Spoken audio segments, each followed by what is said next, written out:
Can you hear me in the back? Good? Okay. Hello, my name is Phillip Hofmann. I'm an Android engineer at a company called My Sugar.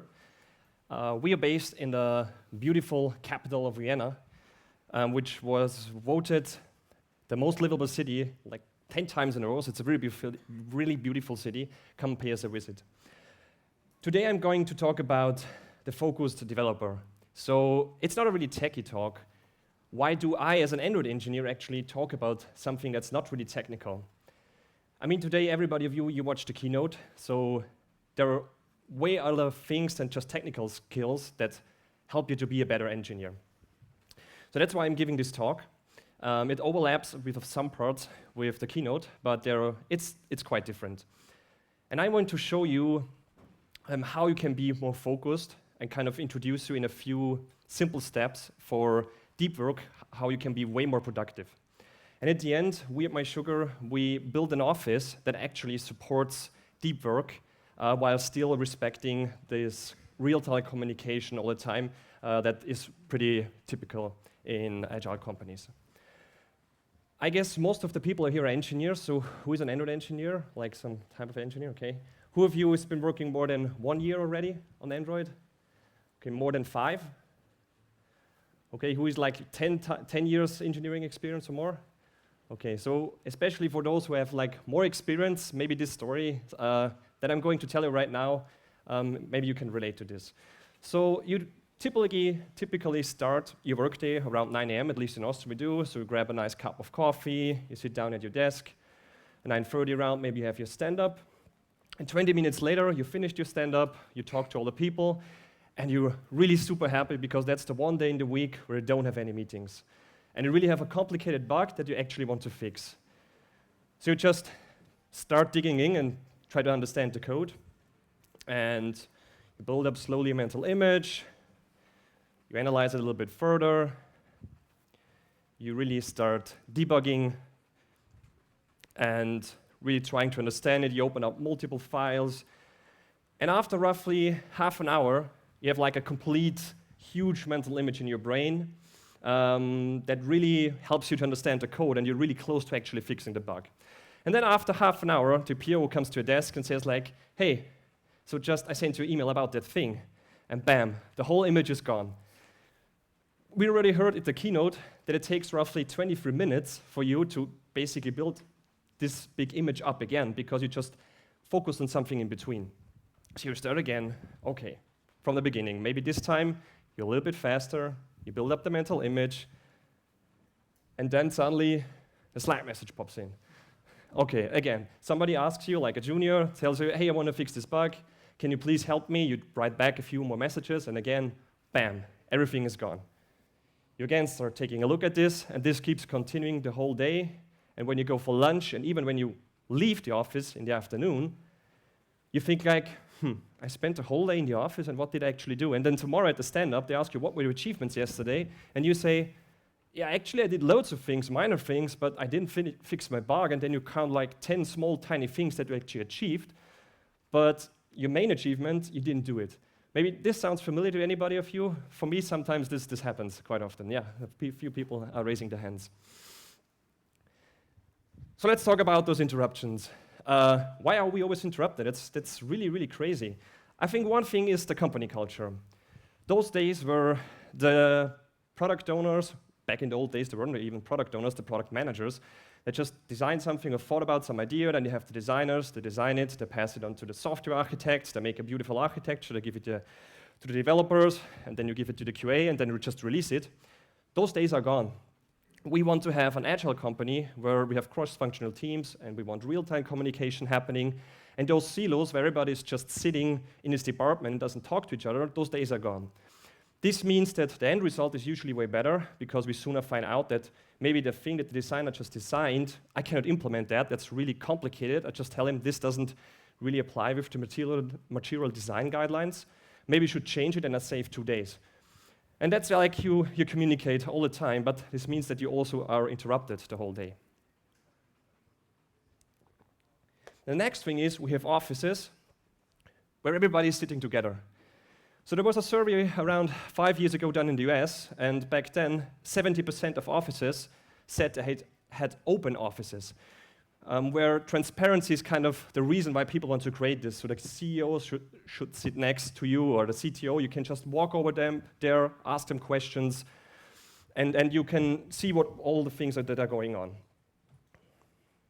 But this kind of, you have the pressure to look busy all the time because we are knowledge workers. So there's no real method how we can measure if we're productive or not, and there is like people trying to put it into numbers, how productive you are or how much your output is, but that's not really possible. Until now, nobody found that. And that's why we kind of tend to want to be busy all the time, we want to be visible, we want to write back and Slack and forth. And also we want to check Twitter feeds and everything. In those environments, it's really hard to focus. I mean, think about that. We spent thousands of years living there, outside in the nature, where there was no Android, there were no computers, and we just were out there and there was nothing happening. Every teeny tiny movement at the edge of your eyesight could actually be a threat killing you. So it's totally natural when you're sitting in an open office that if somebody walks by, that you just check, is this somebody that wants to kill me? That's like the old roots in your brain that's still functioning. We, at my company, we moved to a new office roughly 1 year ago, and before that, we also had this kind of big open office. And what I did when I joined my sugar, I made a very, very good investment. I bought noise-canceling headphones. I guess quite a few people of you, maybe you also have noise-canceling headphones because they really help you to stay focused. It's also kind of a sign you put them on that people know that you don't want to be disturbed because you're actually working on something. And it gets even crazier. Has maybe somebody seen this? There's like an idea from Phillips.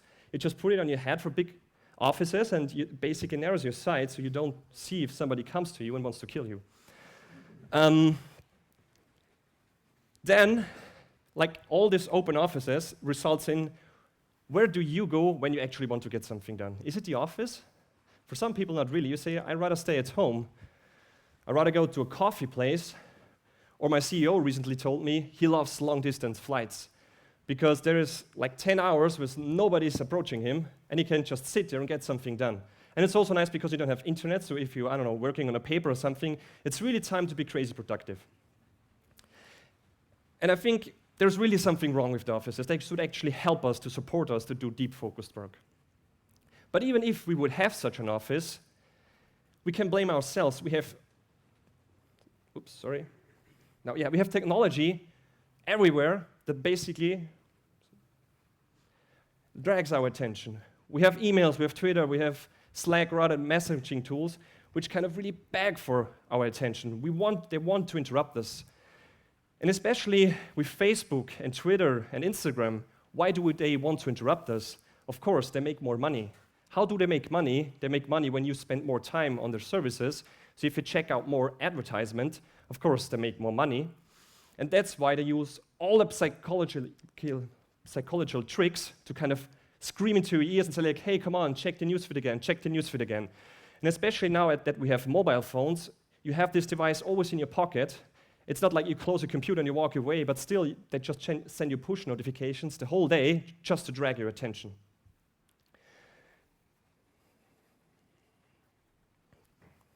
So we have interruptions. The company culture, being agile, real-time communication happening all the time, open offices disturbing us, and technology. And some people think, I hope now that you watch the keynote, you don't think that you can juggle all this, because you cannot code and write back and forth on Slack. There are studies that really show that multitasking is killing your brain. It lets your IQ drop significantly. That's like skipping a whole night of sleep. Christina really talked about sleep, it's super important. And also smoking weed. And even if you just know there's an unread message, so just if you have your MacBook open or like a red dot somewhere, and you just know there's an unread message, this reduces your IQ by 10 points. I mean, what is 10 points?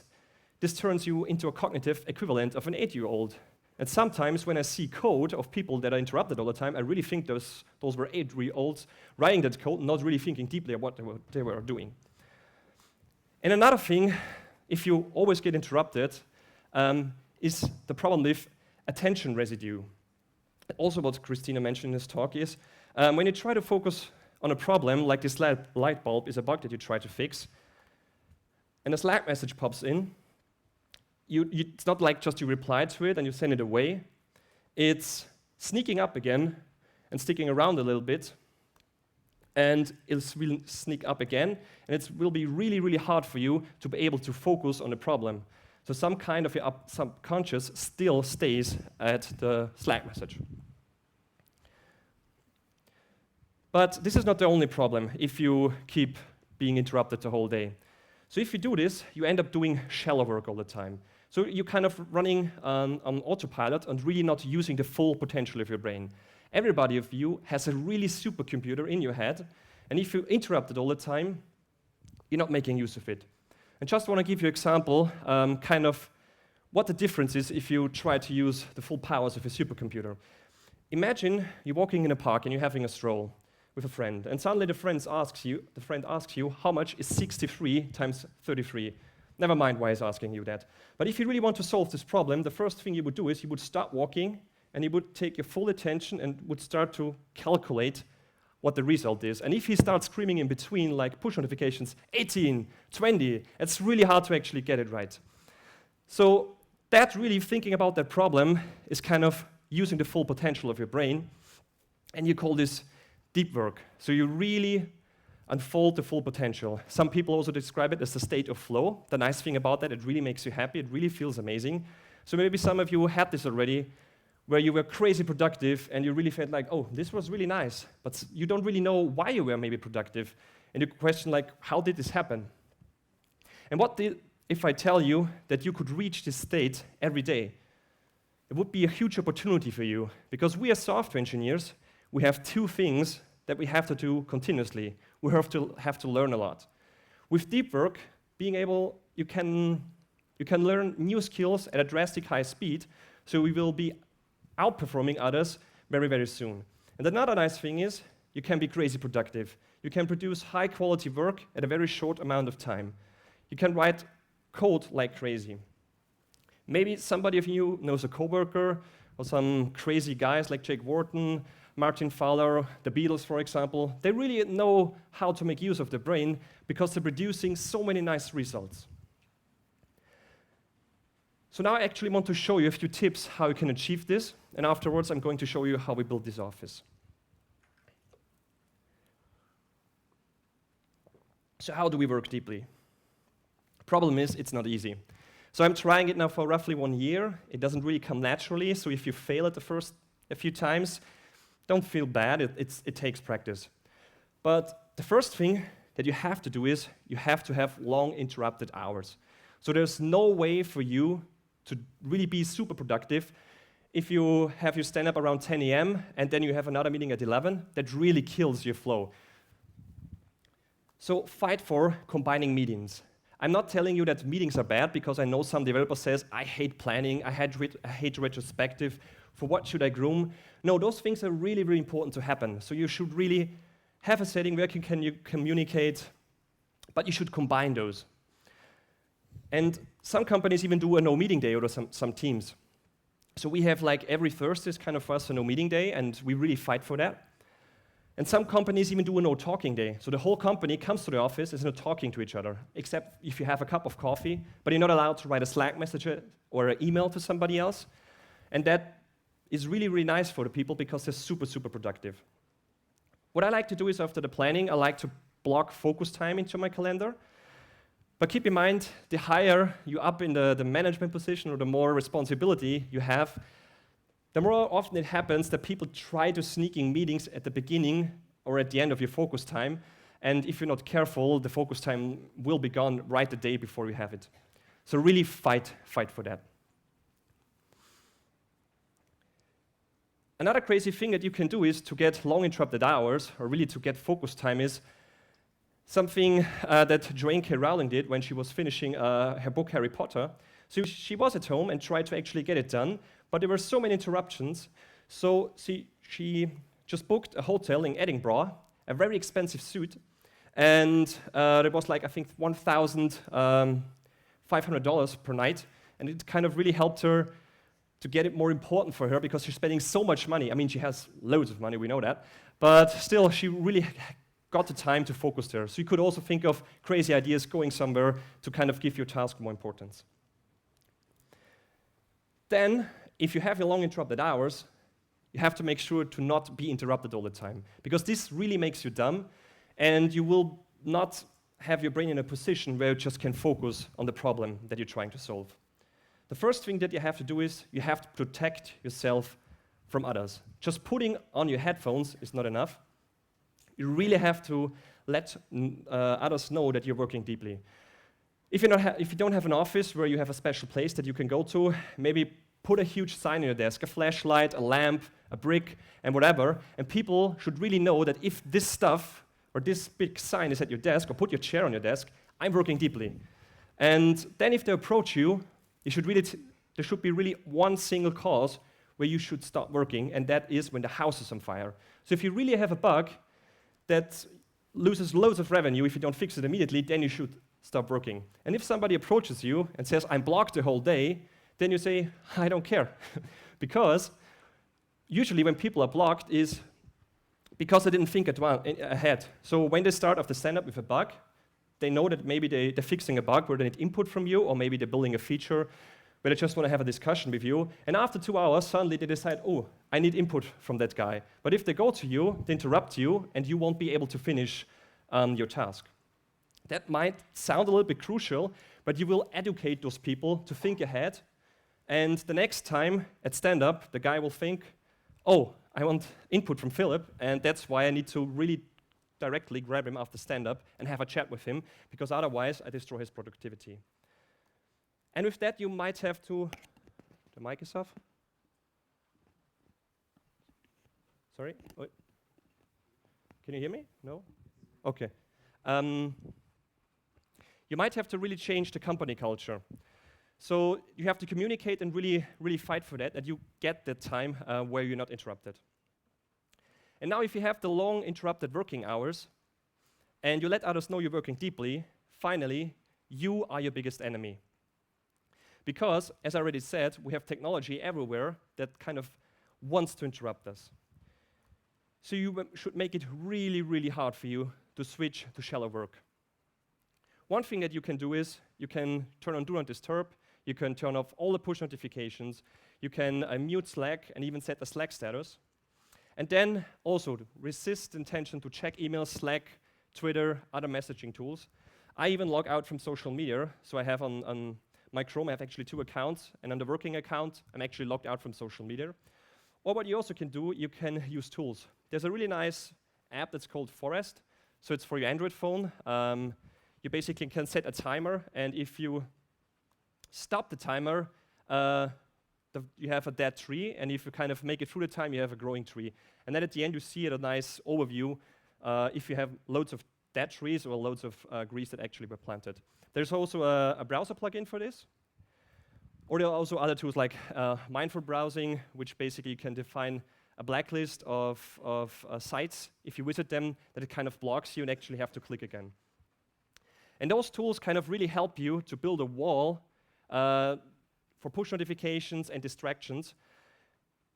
Because if you start doing that, you will notice you kind of, while you're waiting for the bill or something, that you really want to just check Slack for a while, you really just want to check Twitter for a while, because you kind of get bored and you get easily distracted. And it's kind of a habit that you just do this. And if you have those tools helping you, you kind of get rid of that habit. So now if you have long interrupted hours, you protect yourself from others, and you protect yourself from yourself, you're already pretty good. And then you will notice that this is really exhausting. So the third part is actually take breaks. That's my favorite part. Because your brain is like a muscle. You can't run forever. Maybe you notice when you had a whole day full of meetings, or where you just were working on a coding task the whole day, and at the end of the day, you're brain dead. So I sometimes come home, and I cannot even have a normal conversation with my girlfriend anymore, because my brain is so destroyed, and it's so exhausted. One thing that you can do is you can do the Pomodoro technique. Maybe that's familiar with some of you.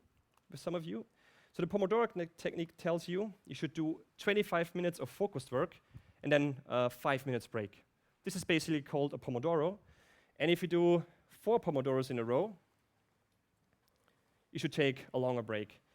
that is basically the Pomodoro technique. And there are loads of apps out there for the Mac, for Windows computers, for Android phones that actually have those timers. I don't really like it because for me it's too short. I like to do 50 minutes of focused work and then 10 minutes break. Because there are some studies actually telling you 50 minutes is around the perfect time. But there are also other studies telling you that 90 to 120 minutes is the perfect time, and then you should 20 to 30 minutes break. The Pomodoro technique actually tells you that in your break, you can actually do everything that you want. So people then usually they just take out the phone or just, again, visit Twitter and whatever. But we know that if you do that, if you then try to focus again, you still will have part of your attention on Twitter, and you don't have the full attention to the problem you're trying to solve. That's why I tell you, seek boredom during those breaks. So it might feel a little bit awkward. So when I do 50 minutes of working, we have couches in some places in our office. I just go away from my desk and I lie down at the couch and just stare somewhere, or even I take a look out of the window. Maybe it feels a little bit weird, and maybe some people will think like, oh, is this guy really working? But anyway, if you sit down, you will notice that your unconscious will still think about the problem, and anyway, your brain will just think about that. But the good thing is, during that time, you really can kind of recover your brain, and you can keep going on for longer periods of time. If you really manage to do it properly, really the maximum is like 4 hours a day, and if you really do that 4 hours a day, that's really then you're super exhausted, and then you can only do shallow work. One thing that you can do is to train this ability that you not always want to check Twitter, Facebook, or whatever during those breaks is just be out in the nature, meditation, yoga, whatever. Just really try to find activities without any technology because that really, really trains this ability. So give your brain a break. That's really, really important. Those are actually the 3 steps. Try to fight for long, uninterrupted hours. Really schedule your meetings. Talk with your agile coaches, scrum masters, to your managers that you really can combine all your ceremonies. Fight for no interruptions. Really put up a chair on your desk and actually tell people why this is super important, that you don't want to be interrupted, that you really be able to focus. And take breaks. This is also something that you really need to communicate because, as I already said, for some people it seems a little bit weird that you might be just sitting around and staring outside of the window or something. So now we know how to work deeply, and now I want to show you roughly the concept behind the office we built. It's still in progress, so we also kind of do the office kind of a product. So when we actually moved in, it was kind of, there was not even light in the kitchen, and it was really just like a better version, and we're still iterating over it.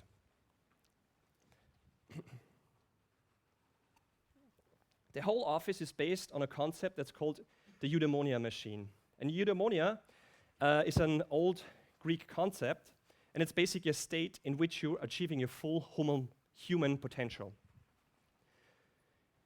It's kind of just a concept of 5 different rooms, and you can only enter it through the first room.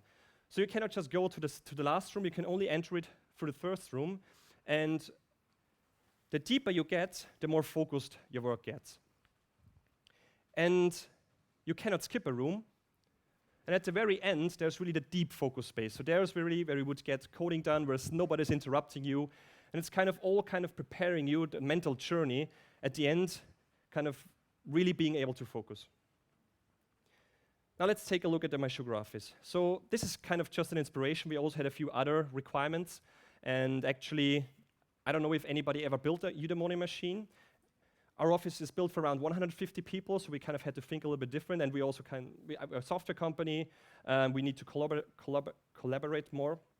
And that's why we changed it a little bit. So the first thing also in our office and the eudaimonia machine is the gallery. Many companies actually have a gallery. So this is where the company logo is. This is where the company mission is, where the product is. So you get reminded why you're actually at work, and it's meant to inspire you. The next thing is the cafe that we have.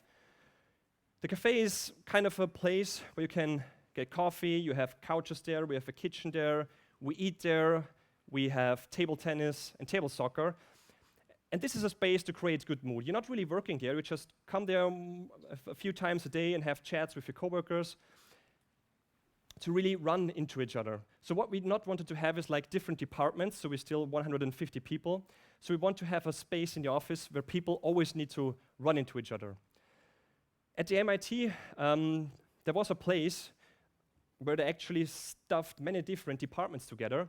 I think it was kind of because some spaces were too small, so they kind of put loads of people together at an external space.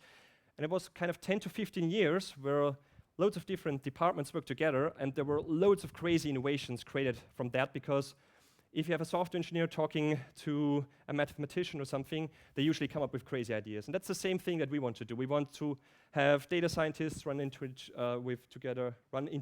Android engineers and things like this. So that's the cafe. This is the first place that you visit in the morning in the office. And then we have one thing that we call home bases.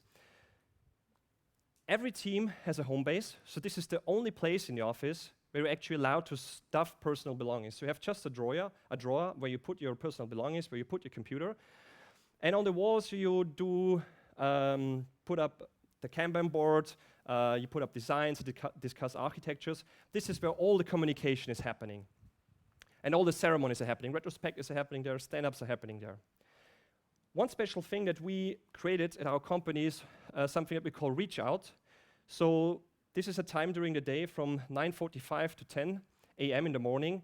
And before that, actually, all stand-ups are happening. And after you stand up, usually you notice if you need something from another team. And during those 15 minutes, everybody has to stay at his home base.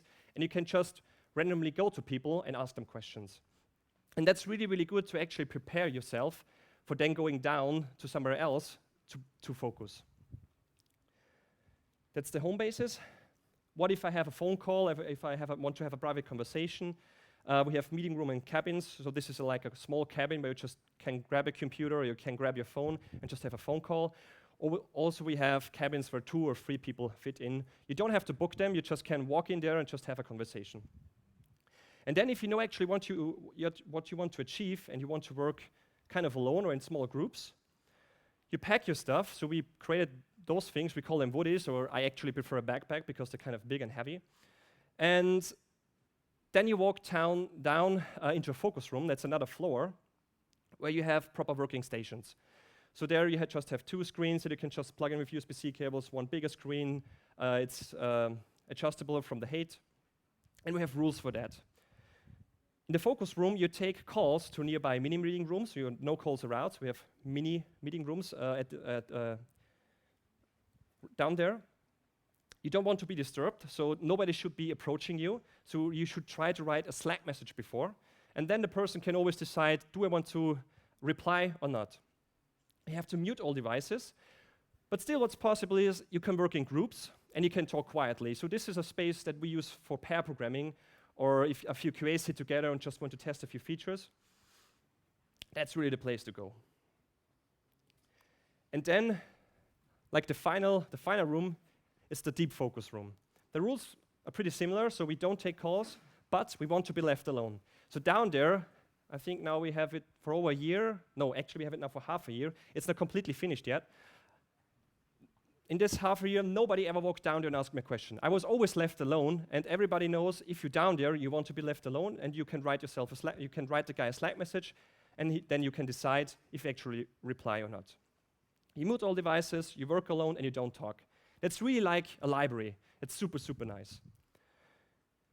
It looks the same as the focus area, but actually we want to build kind of more walls, that it's not like a big office, but you really have like spaces where you can actually hide yourself and go there. So this is kind of the whole concept. So depending on where you're sitting, people know if you want to be approached or not. So you can go to the cafe and just do reply to emails, have chat with coworkers, or just relax and take a break if you did like really longer working hours in the deep focus area. We have the home bases for all that communication that needs to happen. So this communication is really, really important, so that's why we have it, and you can go to people, and if you're sitting in the home base, everybody knows that you are approached. So when newbies are coming to me in the home base, and they ask me sometimes, can I interrupt you? I always tell them, yes, of course, otherwise I won't be sitting here. So if I'm sitting there, everybody knows I can be interrupted, except, of course, if you have a ceremony, like a retrospective or a planning meeting, then you have to be respectful. So for every mindset, you have a different room. If you want to have some further reading, there are 3 books that basically inspired most of my talk. The first one is Deep Work from Cal Newport. So this is really all about those strategies. Also in the keynote, Christina mentioned a few strategies there, like this shutdown ritual, how to train your brain that you really can stretch it to your limits. So this is really the most important book, I would say. The second one is Your Brain at Work, that really goes more into detail how different aspects at work actually affect your brain. So for example, the guy says, the stupidest thing that you can do in the morning is to check your emails, because checking your emails is very, very exhausting for your brain, because you need to parse loads of information and your brain gets super exhausted. And things like this are in this book. The last one is Digital Minimalism. It's also from Cal Newport. It's kind of thinking about that technology should serve us. So as I said previously, technology is built that it's, especially the phones, they want to attract all our attention, and they really want to own us, that they make more money. And this guy describes a few strategies how you can make use of technology that actually serves you, not the other way around. What I want you to remember from this talk is, if you want to be a focused developer, and that's not just to be more productive, but also to be more happy and not kind of burn out after a few years at a crazy work environment, you need long interrupted hours. So really fight for that. Combine the meetings. Let your Scrum Masters know that the ceremonies should not be spread across the whole day. Fight for no interruptions. So if you don't have a nice office as we have, where you actually can go down to different rooms that everybody knows if you're working deeply or not, put up a huge sign at your desk and let other people know that you're working deeply. Protect yourself from yourself. So really turn off all the push notifications. Try to use some tools that it really makes it hard for you to switch back to shallow work. And finally, really take breaks, because deep work is crazy, crazy exhausting. And that's it. Thank you very much, and I'm up for questions.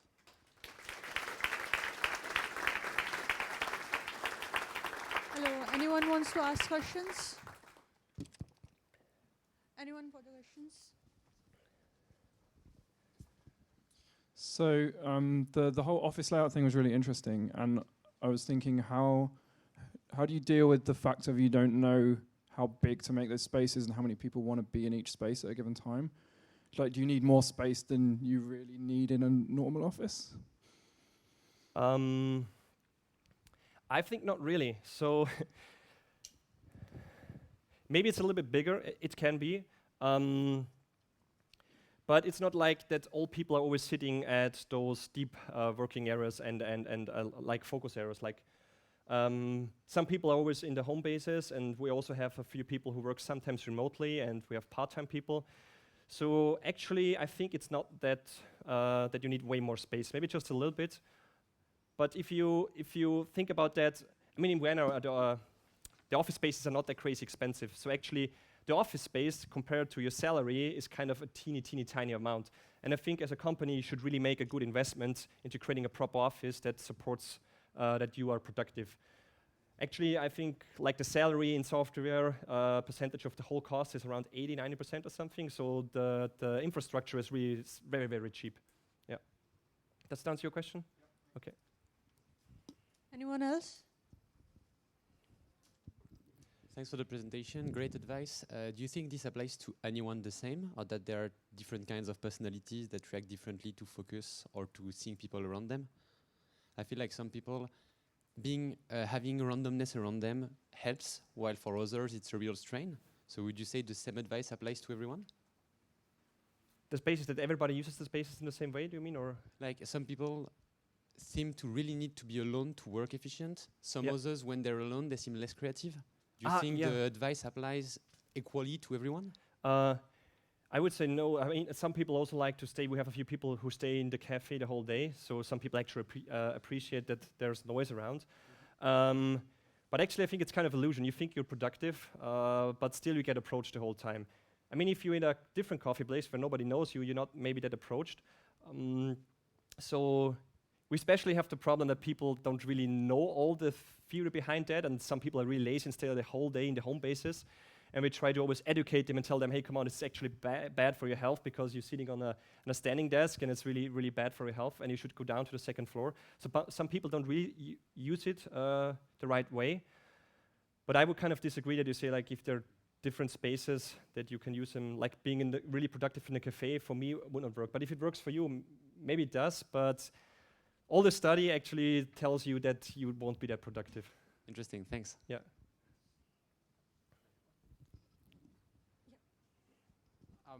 Don't you, thanks for presentation, don't you think that it puts a kind of pressure for people that, you know, you have to sometimes work in this focus area, or you will look like you don't really, you know, put yourself fully into the work or something?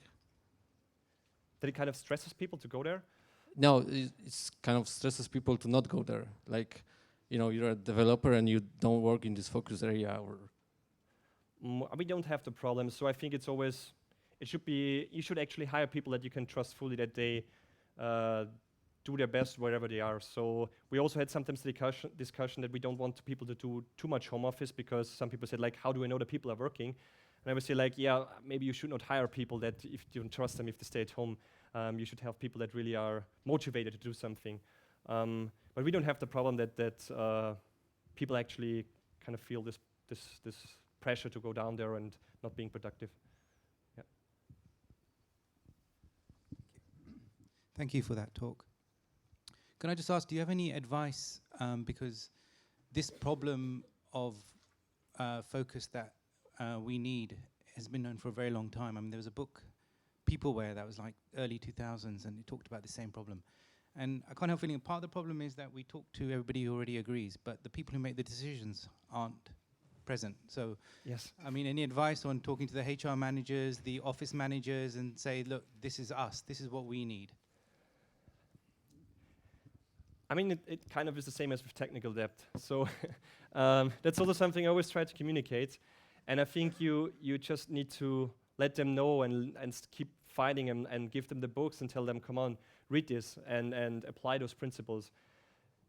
I think it's like, if one company starts doing that, and especially in Vienna, we're kind of the first ones who really created such an office. I know that especially in Silicon Valley, they also have really super nice offices that actually help to support those engineers. But if a few companies kind of are the ones who actually create a great work environment and really take care of the people, kind of all the people maybe try to go and work for this company, and then the other companies who don't do it might lose all the engineers, because if they create a crappy environment for them, maybe that's also something that you can try to do. But I think it's always about informing, keep telling them and letting them know and giving them the books, and like with technical debt, keep promoting it. Yeah, it's difficult. Thanks for the talk. I want to ask if, despite following these tips, you still manage to become burnt out. Is there any way you can suggest that you can easily get yourself out of this burnt out state without taking too long of a break? Yeah, not burning out. I mean, yeah, not burning out is a different topic. I think you can give many talks about this. It's a very complicated question. Maybe we can have a chat afterwards. I think it's going to take longer to answer that. How long did it take you to like set it up? Say, how long before you noticed the benefit of the changing the office to a different space? So the question was, how long? Or do you want to? Okay. How long did it like before you noticed the benefit of changing to this like different way of working? The benefit, like when we moved into the office, you mean, or? Yeah, I mean, like, did you notice that like people were more productive, people were getting more stuff done? How long did that take? Okay, the question was, when we moved into office, how long did it take that we noticed that the people were more productive? So we had a really strong growth during that time. We were growing around 120% per year during that time. So we had a really small office, which was super crowded, and sometimes was even at the wrong time of the day. If you just came to the office and you tried to look for a desk, there was nothing there, so we actually had to sit out there in the staircase. So just moving in there, even if it was like a better version, we didn't have even light in the kitchen. It was September back then, so the light was kind of, the days were longer. Now it would be a problem.